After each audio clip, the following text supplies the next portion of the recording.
Just tell us your name and where you're from. Yo, what's up? My name is Euro. Um, I'm from Providence, Rhode Island. Yeah, You want to say your government? yeah.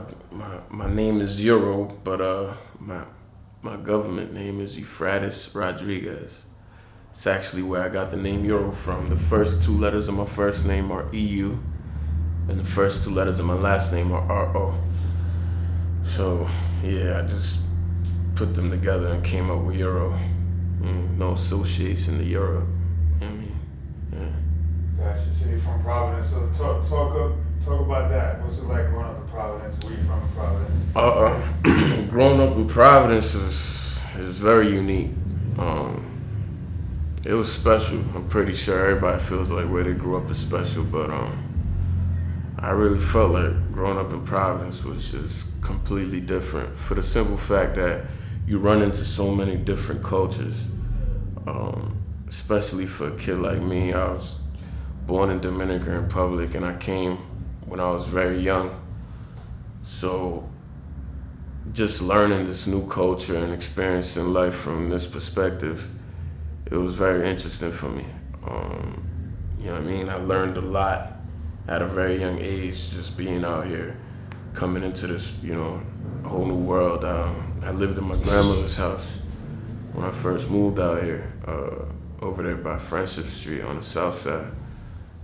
And if you Dominican and you got family that comes from DR, you know how that goes. My grandmother's house had about like 30 people in it. You know what I mean? All my uncles is in there and things like that. And we had, a little cut in the basement.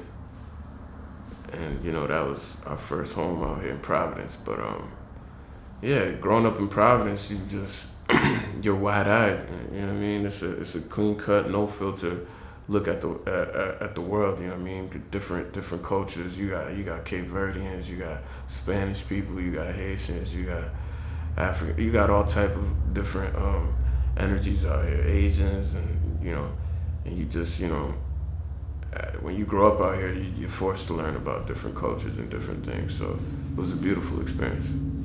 How old were you when you moved from DR to the States? I moved to Providence when I was, me and my mom were going back and forth between the ages of 3 and 5. I think my brother and my sister was living out here before me. They moved out here first.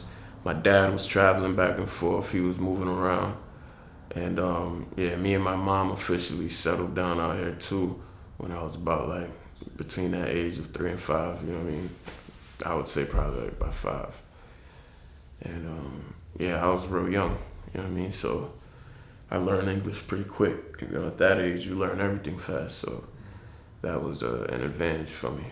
But yeah, this was mid '90s, about 1996, around there. Providence. It was a little different than what it is now. So you came here. There's a lot of people, good enough Dominican population, right? How much would you say your Dominican heritage influenced your upbringing? I would say very much. I grew up in a clean-cut Dominican family. You know what I mean? My grandmothers, my grandparents, they were in the church. My parents was in the church. We had the family gatherings. I had all my uncles. All my uncles were Broad Street usual suspects. You know what I mean? Dominicans just they get up, they end up on somewhere on the south drinking beds. You know what I mean? But my family we kept all of the Dominican tradition. That's just how it goes. We're a very Dominican family. We follow all of the traditions. In Providence is like a little DR, so you know what I mean. It wasn't much difference, and it played a big part. You know what I mean. I learned a lot growing up. When you grow up in a Dominican household, there's just certain customs that we keep and follow and that, we carry on till this day. So, yeah, it played a big part, you know what I mean? My whole world was just, it was Dominican family. That's dope. Keeping it to your youth, right, your young days, and this is a question that pretty much everybody gets asked. What's your earliest interest that you can remember as a little kid? What were you interested in when you think back, as far back as you can? When I was a little kid, I probably was interested. I had three things that I was interested to, probably the most. Four, technically, but it was always rap. I've always loved rap since my uncle introduced me to it when I was a kid. I was very young. Um, Once I got put onto that, I was like, that had a lot of my attention, a lot of my interest. That baseball, going back to the Dominican thing, we breed baseball. So when I was young, for as long as I can remember, I always played baseball from the leagues in the South to the leagues up north. Played in all type of little leagues and basketball. Basketball was, also a dream of mine, something that I was always interested in. But as a young kid, those were my interests. Not in the not in the sense of a kid just having dreams to have dreams or what looks fun and things like that. But at that age, kids in Providence, like I'm pretty sure there's other kids that were like me. When you grow up in those environments and in those circumstances, you tend to grow up fast. So at that age, I'm thinking, man, I want to help my family out. I want to, put me and my family in a better position at that age. You know what I mean? And being in Providence, I say there's a fourth interest because those were the only interests we seen that can actually become successful and make a lot of money. I've never seen anybody from around my way grow up, become a doctor or a lawyer, and live the happy white picket fence life. So at that age, my dreams were only the things that I saw people that could come from these environments do. And that's just usually a God-given talent. You got to be extraordinary. So I always was looking at rap, baseball, and basketball. And the fourth one was the street dudes that made money. When we was young. Some of my friends that are here now, that's all we saw. Growing up in these neighborhoods, we saw, the nice cars, the money, the jewelry, and things like that. Is the dudes that's in the street. So when you're young, it's easy to have that interest. You got uncles that's coming in with some money and driving nice cars. A lot of kids don't get that, don't have to have that kind of interest because they don't, you don't see that. But for us, that was a real thing. That's a real representation of success for us. It's not a good one, but yeah, those are my interests as a kid. Tell us what you do. What do you do right now? What's your career? I make music. Unfortunately, it worked out for me in the rap world. My life changed. I got that, lightning struck with me, and for some reason, one of the greatest rappers of all time took an interest in me. Handpicked me out of Providence, Rhode Island to be a part of his brand, a legendary brand in Young Money Records, CMB. So I get to make music and do something that I love, you know what I mean? So that's beautiful. So a lot of people, now that everybody knows who you are and what you do, a lot of people around the country, and now that you're a very well-traveled individual, they think of Providence, we talked about this earlier, They don't know anything about it. And they think Rhode Island is tennis courts, okay? So you kind of just touched upon it, but tell us what Providence is really like and how it's similar and different from the bigger cities that you spend time in.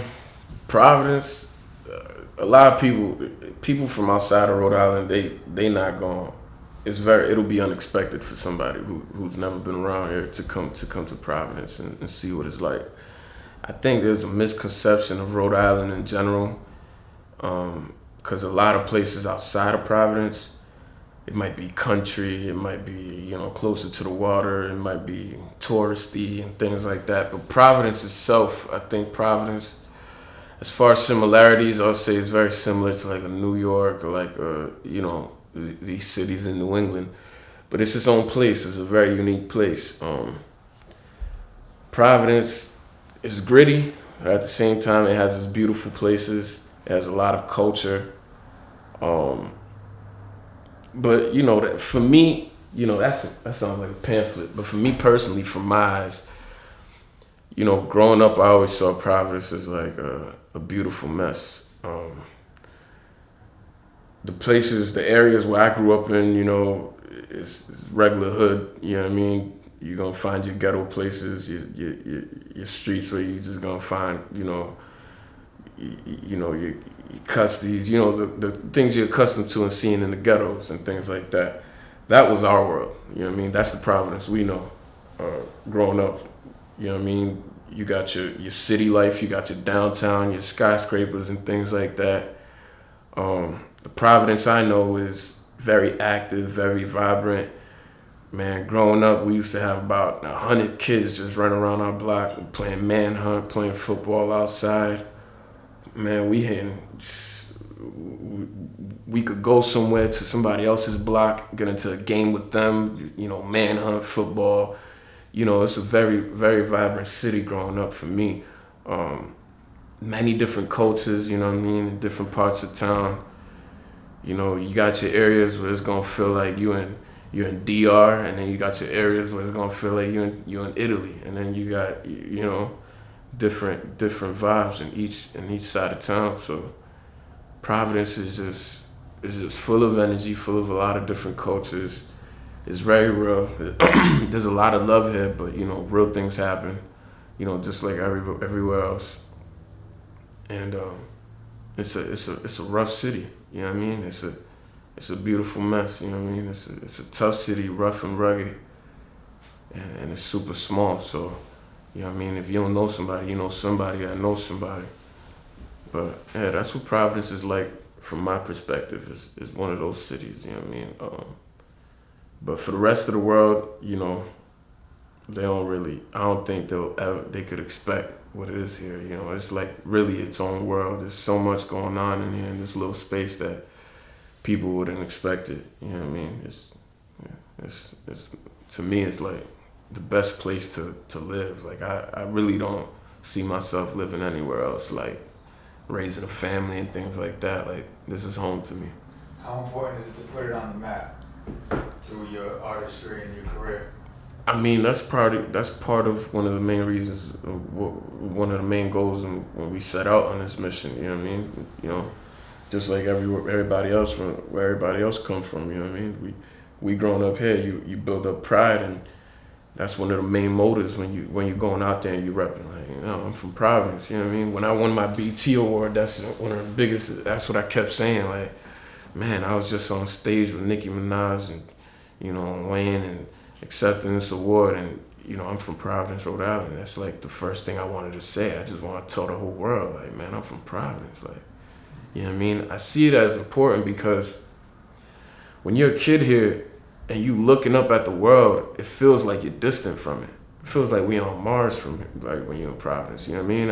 I used to see music videos on TV, YouTube, things like that, like if it was a whole nother world, but it's not. Like, you know what I mean? We on the map, like we right here too. We could have these dreams. We could really like go and dream big and do something, but never felt that when we was kids. Like, around that time, especially, we never saw things like that. This was like a city that felt isolated from like the rest of the world. That's what it always felt like.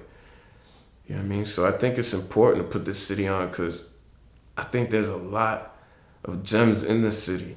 And a lot of times, a lot of these kids growing up in these cities with these God-given gifts and talents go left.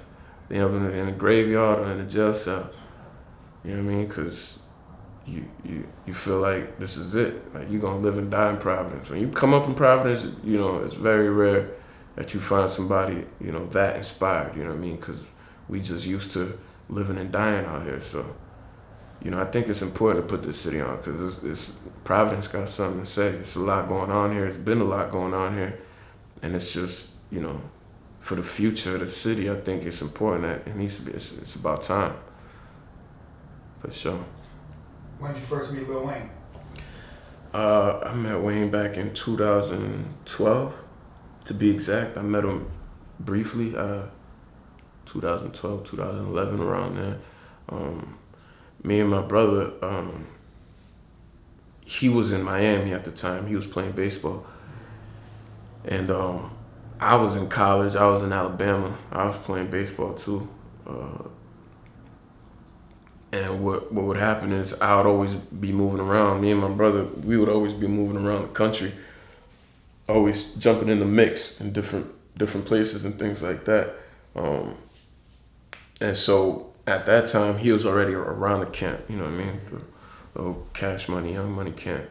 And he was just, he would always see them out and things like that. And I would pop up in Miami and I would roll with him. And, one time he introduced me. I think it was in a club or something like that. And that was, something brief and quick, you know what I mean? It wasn't even like the initial introduction. But yeah, I always used to, a lot of people don't know that. Like before even becoming Young Money, like we would always be running around in the mix, you know what I mean? Rubbing shoulders with some of the biggest names in the industry, before I ever even dropped a song, just being in the mix and, and just networking. But yeah, that's when I met Wayne, like 2012. At that point, were you making music though? Yeah, I always been making music, but I never used to drop music. Right. I ain't never been, I ain't never dropped no mixtapes, no SoundCloud, I ain't never been that type of guy that's just, just putting out music and things like that. I would make music though, and I used to perform in Alabama State University in Montgomery. I used to perform in homecoming, things like that, and all these great performances. I used to perform everywhere out here in Providence too. When I was a kid, I used to perform at my pops' the church. He was a pastor. We used to do these talent shows every Friday, and I always used to be performing and things like that. At schools, I performed at Dunkin' Donuts Center when I was like 11. But I never drop music. I would always just send music. My brother, he'll have it, and he sent some music to Wayne, and that's how he heard what I did. But yeah, I never used to drop music or like that. I always used to make music though, for sure. What was his first bits of feedback for your music? He lost it. He said it in an interview that he just heard one verse and like half of the hook, and he just called me up right away. His first feedback was like, "Yo, you can rap." Like it just reminded him. It reminded him of so much like, the energy that I was rapping with. It reminded him of himself and of Hove, and Drizzy and things like that. So that was his first feedback. You know what I mean? Like, yo, you could rap. Like, it surprised him. So that was dope. He said, "Oh, yeah, that was huge. That's major. Yeah, That's major." yeah. Going back as far as you can remember, who inspired you, man? Like, who did you listen to? Who do you love to listen to? Yeah, my biggest inspirations was Jay-Z, Wayne, and Drake. And that's what, I owe all my musical influence to. Jay-Z, Wayne, and Drake. Hove, growing up, that was till this day, like, you know what I mean? We Hove's kids, you know what I mean? Like, everything from the music to how he carried himself, the business that he does, things like that. Those are the things we watch. Those are the type of characters and figures that we watch, you know what I mean? So Hove just always been my favorite artist. And then Wayne, you know what I mean? Just self-explanatory, you know what I mean?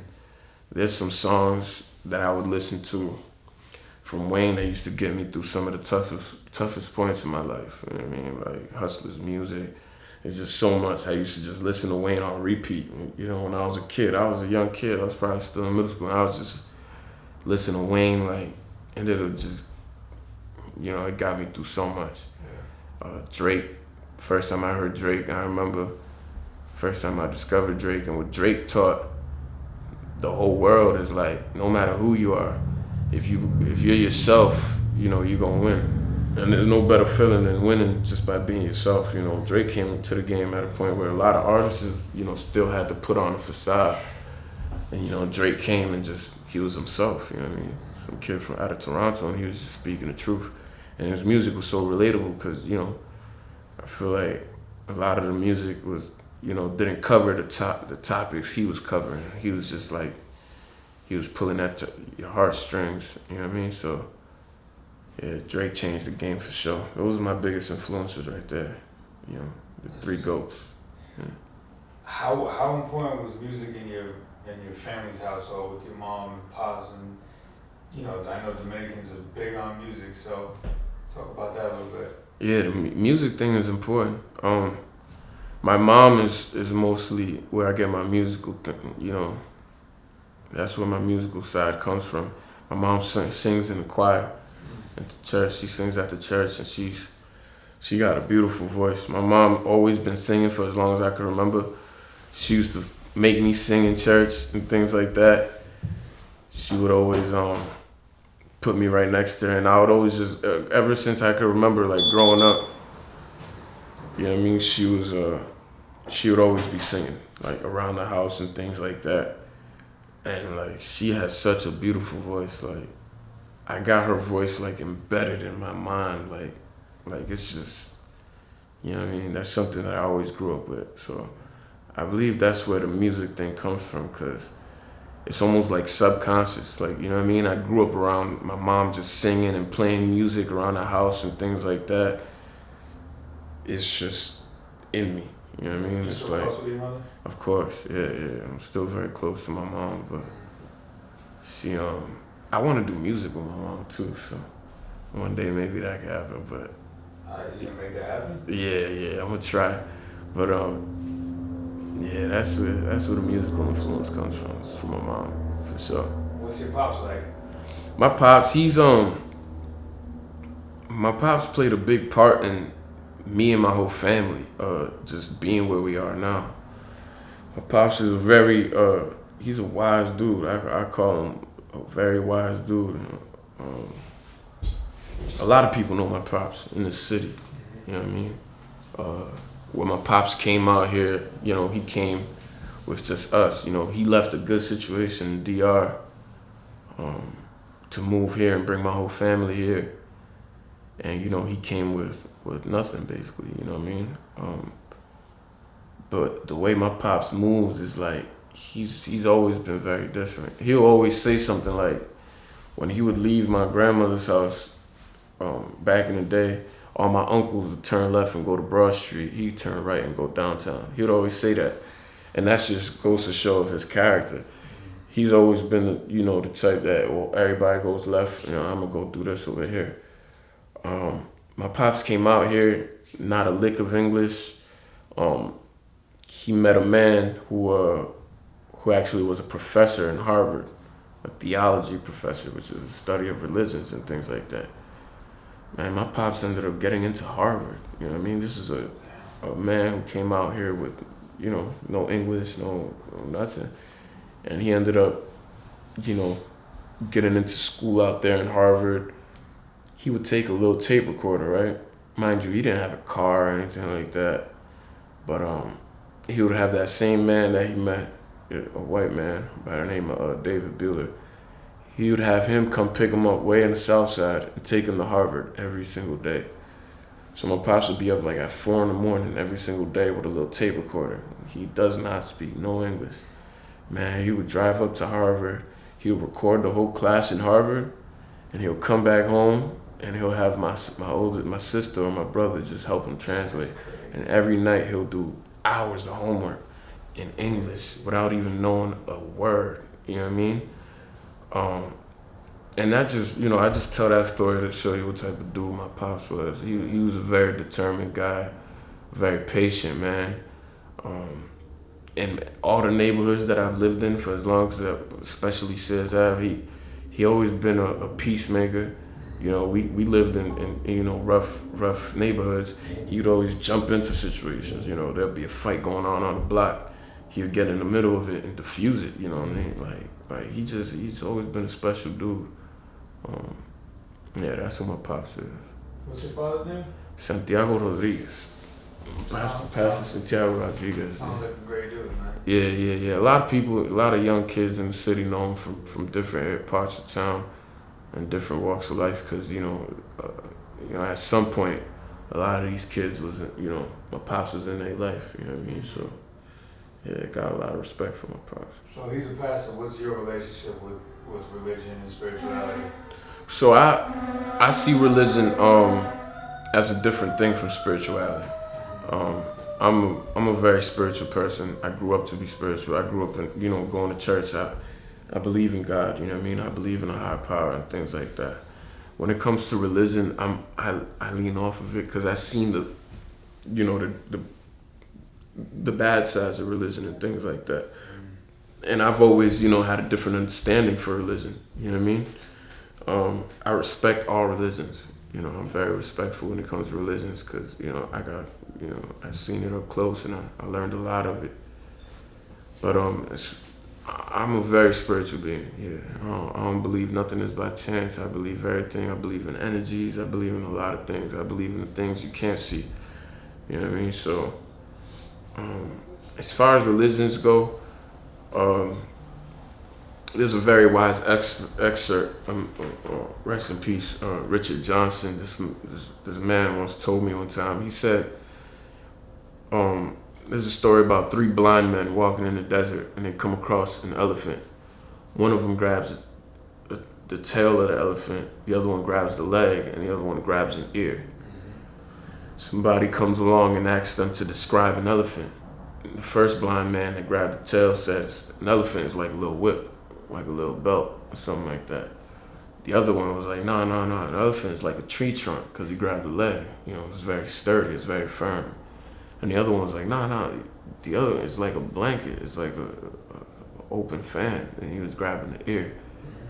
They were all right, but it's just that sometimes we don't understand that you could transfer that into religions and into God. You know what I mean? God or religion is so big that these different religions are really just holding on to a different body part, and they're just expressing, their experience, and they're explaining, what they're holding on to. You know what I mean? But yeah, that's my whole belief. I think God and whatever the higher power is so big. I don't think it's comprehensible by a single. You know what I mean? Just anybody could tell you, oh no, this is what God is, or this is what a higher power is, and that's it. You know what I mean? I think this is just an elaborate thing, and I think the more we know, the more we find out that we don't really know nothing. You know what I mean? So, yeah, that's my take on religion and spirituality. What makes you intrinsically geared for success? What makes me one of my biggest thoughts every day, one of the biggest, most consistent thoughts in my whole life, like the voice in the back of my head, is I always wanted to help people, help where I came from, places where I came from, DR, here. I fantasize about these things. Like, a lot of people sit and might daydream about flashy things and, them having these riches and jewelry and nice cars and nice houses, girls and things like that. I've always fantasized, like my biggest fantasy is coming through the hood with a bag and like giving these kids and these families like that relief. My biggest drive for success has always been that. I don't like the feeling of not being able to. I remember seeing my mom, not being able to, my pops not being able to, my sister, my grandmothers, my uncles, my family, my friends. That feeling of, being stuck, you know what I mean? Or roadblock or feeling boxed in, it's tough, you know what I mean? I don't think, you know what I mean? And those are things that I want to fight against, you know what I mean? I've always been driven to do that. And you can't help nobody unless you help yourself first too. So, you know what I mean? That's always been my main goal for success. Has always been like do for others. Right. My family, the people around in these places that I come up from, and everywhere around the world. I've always been like that for some reason. I've always just had that energy in me to help. So being that driven, right? Because you have like a deep understanding of what you're trying to do. Mm-hmm. What are some of the pitfalls that you got to navigate around? I think myself. Yeah, it's my own ways, my own flaws. Tell you the truth, You want to talk about it? Yeah, it's like this. Like I'm human too. You know what I mean? I ain't perfect. Like at the end of the day, I'm just a regular old dirty little Providence kid, just like everybody else. You know what I mean? So my whole mind works in a certain way a lot of times, and I gotta catch myself. You know what I mean? Like it's very easy for me to my energy switches from positive to negative very easily too. You know what I mean? In a lot of circumstances, and I think that creates roadblocks for myself. I always do that. I get distracted with things too, you know what I mean? And it's very easy to, coming from nothing and I'm in an environment where it's like everything's around me, you know what I mean? It went from night to day, same way, it was a surprise that I just popped up out of nowhere from Providence, it surprised me too, you know what I mean? 1 minute I'm hanging out, about to hop on, Ripter to take the bus to KP. Next minute, I'm jumping on the tour bus with Lil Wayne, about to go jump on stage. You know what I mean? So it's shocking to me too, and everything that comes with that, is very real. You know what I mean? I got people screaming my name. Girls left and right. The lifestyle changes. You know what I mean? I've gotten comfortable. You know what I mean? I found myself, in a lot of ways. Creating these roadblocks for myself, and that could affect you the most. You know what I mean? So yeah, I think it's myself. My biggest pitfall has always been myself. You know what I mean? But those are things that we, make us who we are. You know what I mean? I wouldn't be who I am today for all my flaws and my mistakes. So you know what I mean? I'm appreciative. That's a great answer. They say I heard another. I like the quote you gave with that dude with the elephant.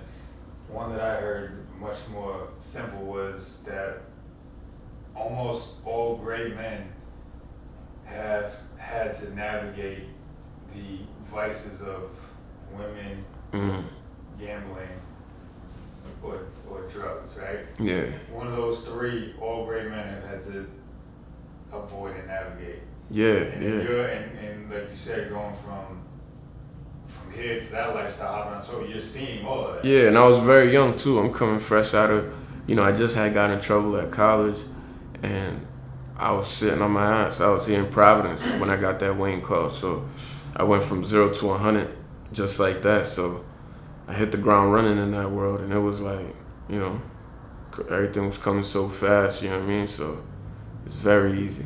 Yeah, it's very easy, but. Luckily we still here. Luckily I'm not dead or in jail or worse, you know what I mean? So. How'd that go when you heard from Wayne, you're sitting in Providence? Explain how that all went and what that journey was like in brief. Yeah, it was, everything went autopilot, you know what I mean? I was numb to the whole process, you know what I mean? But everything felt like it happened so quick, you know what I mean? It was just a phone call, the excitement of it, I'm telling my homies, I've been telling my homies, like, yo, watch, this is gonna happen, this is gonna happen. I finally get that call. I fly out to Miami, I meet Wayne, we hang out at the skate park, I meet Mac, and things start happening. And it honestly felt like a movie, man. It was like, you know what I mean? Like, I getting calls from family members and friends and like, oh, this and that. Everything felt like, it's weird because for a long time I almost like saw that all happening. Like you can ask my close friends, I've always said this. I've always said like, yo, watch, I'm gonna do that. Like, watch, I'm gonna be this, and watch, I'm gonna be YM, I'm gonna be this. I got old pictures with YM, CMB gear on and stuff like that, and I knew I was, like, in my mind, I knew it, that goes back to the manifestation thing. So when everything started happening, it was almost like I would think about something obsessively and it'll happen. You know what I mean? I thought about, rapping in the studio with Wayne. I thought about coming out with a music video with Birdman and Wayne. I thought about being on on these award show stages. I thought about touring, doing all these things. I thought about me and Drake having the conversations we've had. These are things I would obsessively think about, being in that realm, in that environment. And like as everything was happening, I'd always have these moments where I'm like, yo, that's crazy. Like I'll feel so fulfilled because these are things that's always been on my mind, and I always visualize like, damn, that's crazy. This is crazy. This is crazy. So it was interesting to see, man. Until this day, I have moments where, I couldn't have thought, some of the things that have happened to me in my life, whatever happened, from meeting Cristiano Ronaldo, him announcing my first little EP, or doing a song with Justin Bieber. These are all things I've never thought about, you know what I mean? But as they're happening, it's like, nah, that didn't just happen, you know what I mean? Like, I ain't just woo, woo, woo, you know what I mean? Like, it's crazy to me because I'm sure everybody, like, we really from Providence. Like, this is like, you come from nothing, like, and you in these rooms and in these spaces and sharing these platforms with these people. It's like, why me? You know what I mean? I be thinking like why me? You know what I mean? But going through all these things, I'm sure at some point I'll be able to sit back and reminisce. But as far as now, we too deep in. It's like I'm just going step by step. I'm going through the motions. You know what I mean? Like, but someday those are all thoughts that's gonna come to me for sure. Of all these moments that you're remembering, that you just started kind of reminiscing, pick one. Like, what's one that stands out the most? The last one. The last one. That's the best answer for that because there's so many. But the last one for me, the Young Money reunion in Toronto, sharing the stage, seeing Drake, Wayne, and Nicki on that stage, and me being allowed to be on that stage with them. You know what I mean? This is a legendary label. This is probably arguably one of the greatest labels, families to ever come across hip hop music, period. Every one of them is a legend in their own sense. And for me to be, for them to say, hey, you're a part of this too, it's crazy to me. Like, I'm really just a, kid that had a dream, and, to share that stage with these people that I always looked up to. Those are two out of three of my favorite rappers and biggest influences, and Wayne and Drizzy. So that's probably the biggest moment for me, There's so many moments, man, but I could just stick with the last one because I could just go down the list, but whatever the last one is the greatest moment for me. You know what I mean? 5 years from now, we're having a conversation, and what's Euro's life look like? I need more structure in 5 years, man. I'm hoping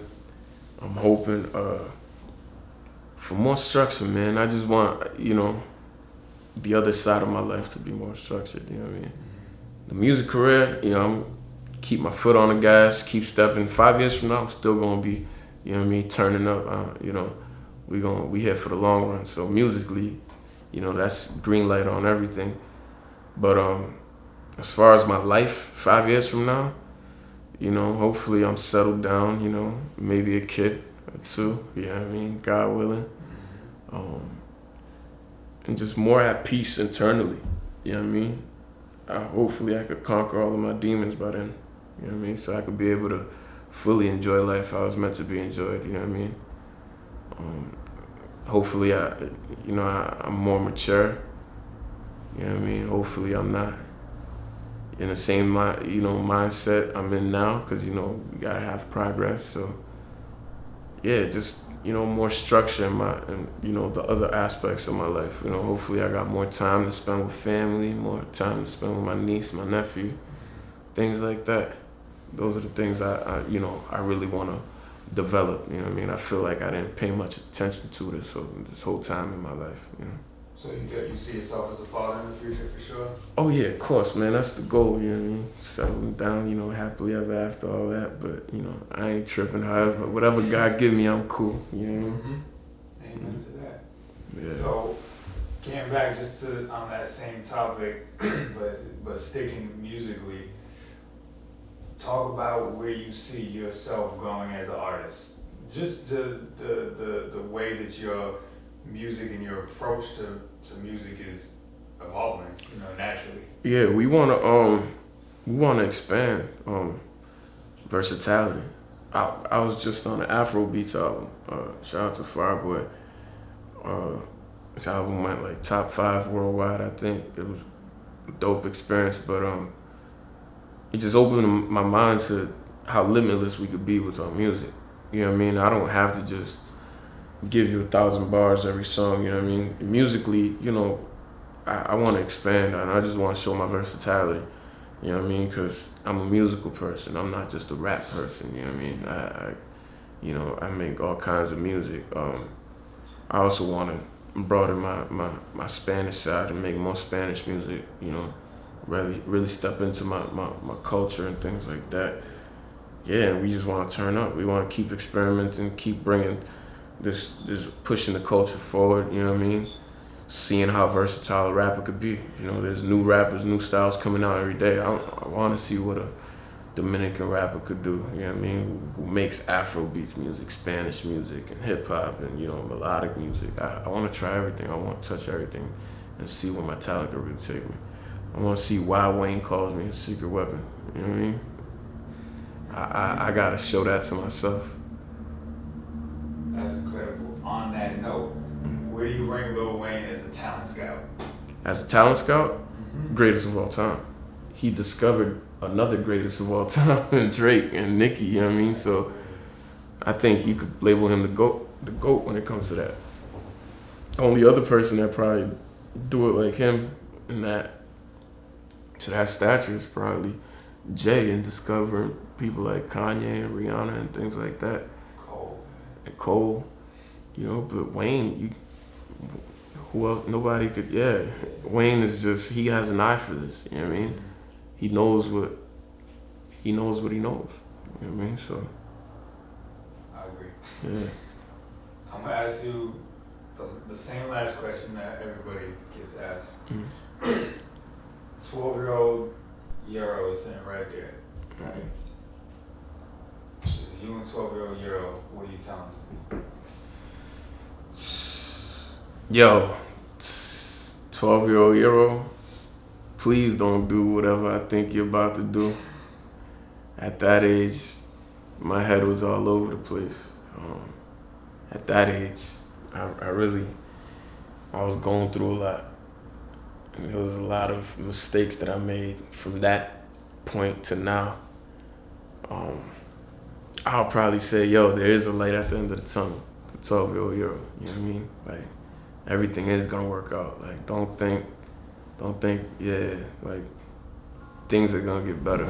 It's gonna be dope later on. Like, just hang in there. Like, thug that out. Like, don't trip on nothing. You know what I mean? Like, things are gonna get better.